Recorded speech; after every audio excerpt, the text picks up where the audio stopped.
Hi, I'm Christine Kwong, and to begin my capping presentation, I want to give you a little background about myself first.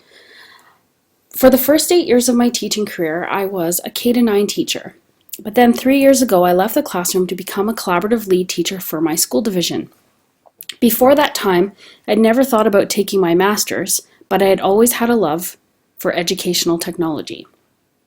3 years ago, when I decided to take my master's not for financial gain or to advance in position, but I simply took it to learn more about a topic that I'm passionate about.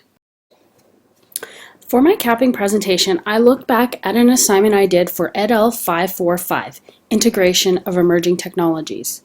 Our final assignment for that course was to create a vision of our future classroom. The driving question for this project was, what is my, in a perfect world, dream big vision of my future classroom? Since then, this very question has remained at the forefront of my mind throughout all the courses I have taken. I'm always thinking about how I will incorporate what I'm learning into my own teaching practice. You can see by looking at the project that there were 6 big ideas when I thought about my future classroom. 1, the environment. 2, student choice and voice. 3, digital literacy. 4, inquiry-based learning. 5, multiple embedded tools. And 6, digital citizenship.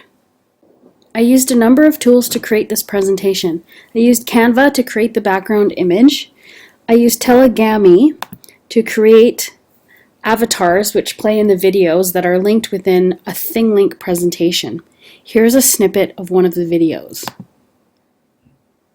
Student voice and choice is important to me. Through the community classroom environment that is built together, students will know that their voices matter and they are expected to make decisions about their classroom and their learning. Students will be introduced to a variety of digital tools throughout the year, and as they become familiar with them, they will be expected to be able to choose appropriate tools to demonstrate their learning. When looking back on this project, there were a few things that I have been reflecting on, one of them being choice. I love that I was given the choice to express my learning in any way that I felt comfortable with. To be honest, that's one of the reasons why I never considered taking my master's before. It was that I never felt that I was a great student.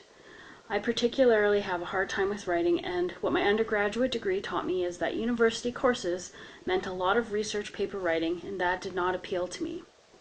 I have been pleasantly surprised throughout my coursework that my assignments have not required me to write paper after paper.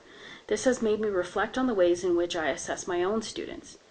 If I as a student do not always want to reflect by writing, what kind of choices am I giving the students in my classroom? By choosing the way to express my learning, I was able to incorporate some tools I was already comfortable with and to take a risk to combine them to create this one big project. For the project, I used Telegami to create my own avatar and record my thoughts on each individual point, which I then uploaded to YouTube. I used Canva to create the digital image in the background, and I uploaded that to ThingLink. With the ThingLink, I was able to use my Canva image and embed links to my YouTube videos to create the overall presentation. In the top left, I also included a link to my personal reflection, so I didn't completely get out of writing. Writing was also required to get the script prepared for my Telegami videos. All of the tools I used for this project are tools that I could see using with my students. The project was much more engaging for me because I chose how I would present it. I have surprised myself with how well I've done in my master's courses. I believe this has a lot to do with the fact that I chose to study a topic I love, educational technology, and for most of my assignments we were given choice in how we expressed our learning.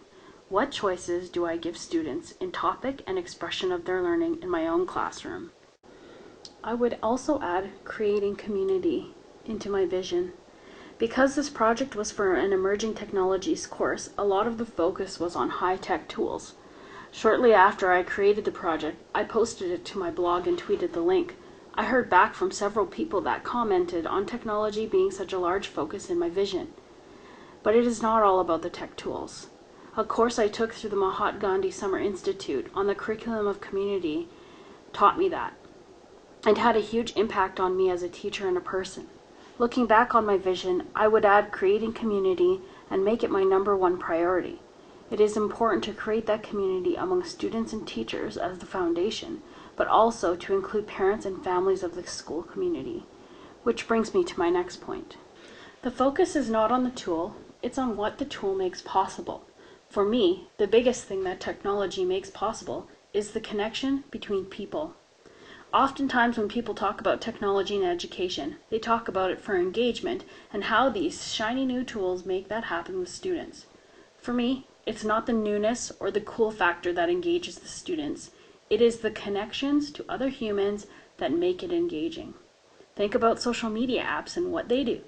They are not simply posting pictures and things they like. They are sharing their perspective and hoping others will respond. It's about the connection. Think about the games kids are playing online. They are not playing games only by themselves. They are usually playing these games with other people. It's about the connection. I'm interested in using tech tools to help students see the connections they can make with other learners and experts. I have done this through having a class website, class blogs, video conferencing tools, and Twitter. A recent example of this happened when I reached out to an author on Twitter to let her know about a class that I was working with who were reading her book and blogging about it for the Global Read Aloud. The author read their blogs and wrote them back. The students were so excited that an actual author read their blogs. They now had an authentic audience, and they took their blog post much more seriously after that.